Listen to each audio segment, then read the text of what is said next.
Hi everybody, Laura here. Thank you so much for joining me today. I'm excited to be a part of a big old blog party for Simon Says Stamp, and we're showcasing the fantastic new STAMPtember release. And I have a couple of fun projects to share with you that feature these new background clings. They happen to be near and dear to my heart because my daughter Bailey designed them. Yes, very exciting. I also got to get a shout out. My oldest daughter, Alex, did this Good Vibes stamp set, and I'll showcase that later in another video. Today is about the background clings, and I'm going to start with this one here called Lantern Patterns. So whenever I emboss or stamp using these large background clings, I saw this from Jennifer McGuire.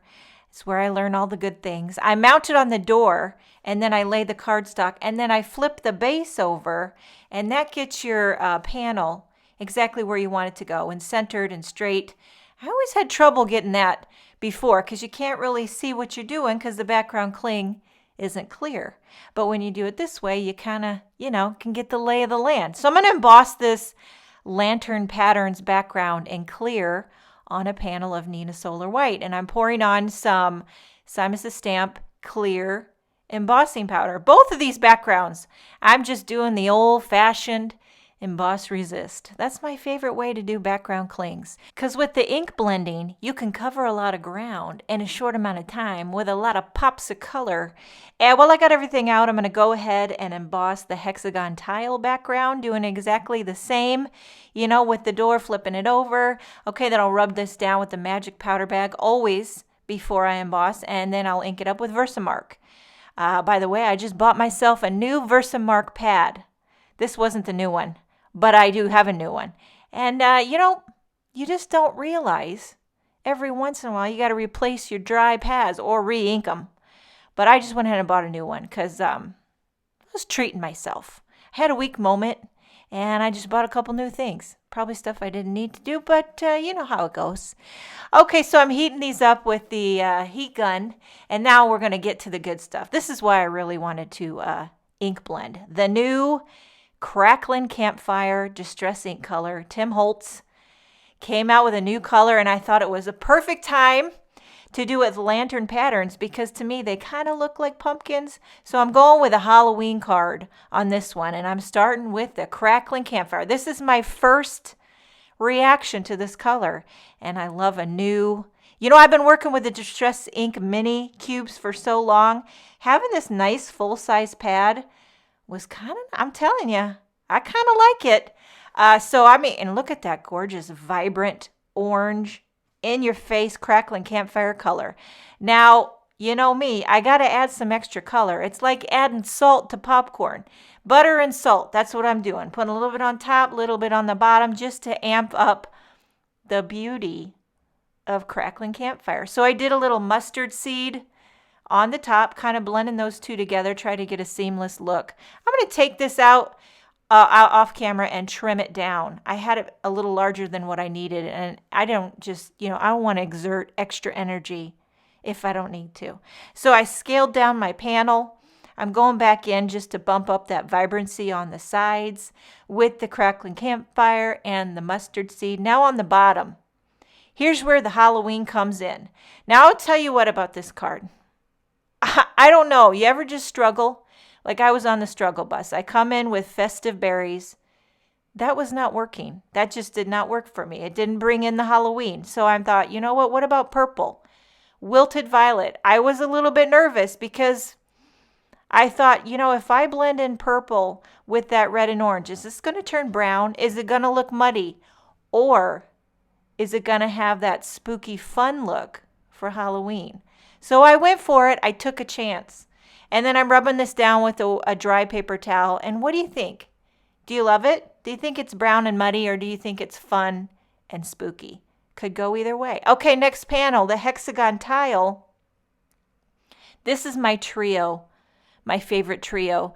Never does me wrong of distress inks. Cracked Pistachio, Mermaid Lagoon, Blueprint Sketch. Tried and true. Never gonna let you down. Kind of reminds me of the old Rick Astley song, Never gonna give you up, never gonna let you down, never gonna run around and desert you. I think I got off key there, but you get the idea, right?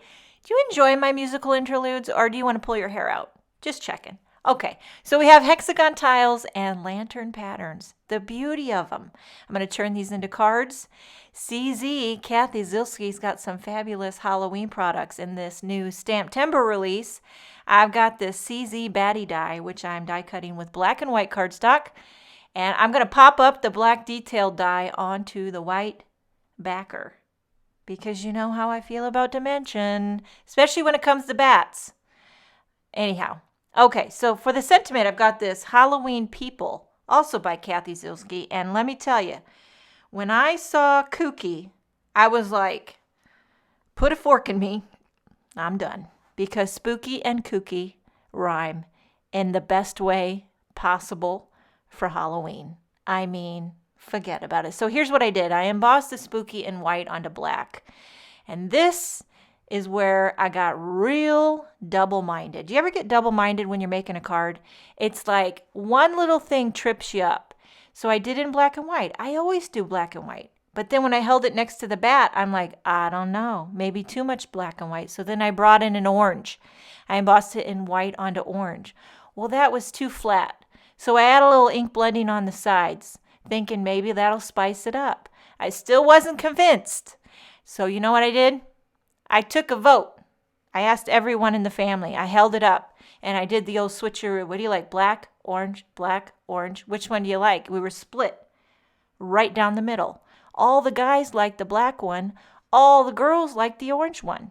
So, of course, you know, I went with the orange. But I will say I'm still double-minded to this day. Of course, I made it yesterday.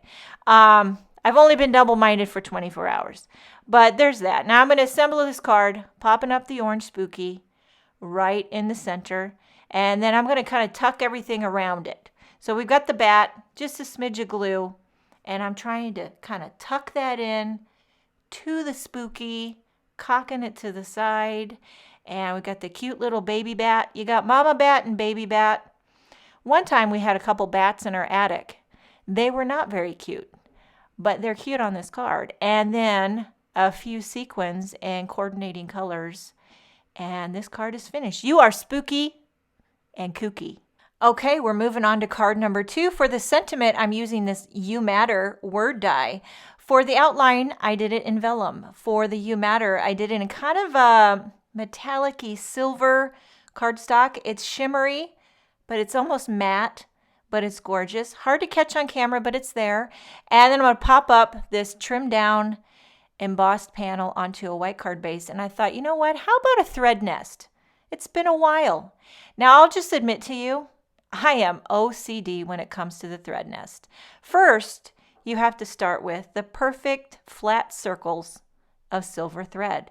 And then you have to have utensils, your needle, your tweezers, and you have to gently zhuzh it for about 5 hours. It has to look effortless, although it took about a day to get it just how you want it to look. And then you hold it all down with your word die that is popped up. Now, I did emboss a coordinating sentiment from this Tiny Words encouragement set, and it says, you are not alone. I love this card. You matter. You are not alone. I finished it off with a few of these new holographic rainbow sequins just to bring in a little pink, and that was like everything. So I'm loving how this card turned out. What do you think about the spooky? What do you think? Black? Do you like the black? Or do you like the orange? Which one? Okay? Doesn't really matter because I already took the photos with the orange. I hope you enjoyed this video. Make sure and check out the rest of the huge blog party showcasing the fabulous STAMPtember 2020 release with Simon Says Stamp. Thank you so much for joining me today. Have a wonderful day, and I will see you next time.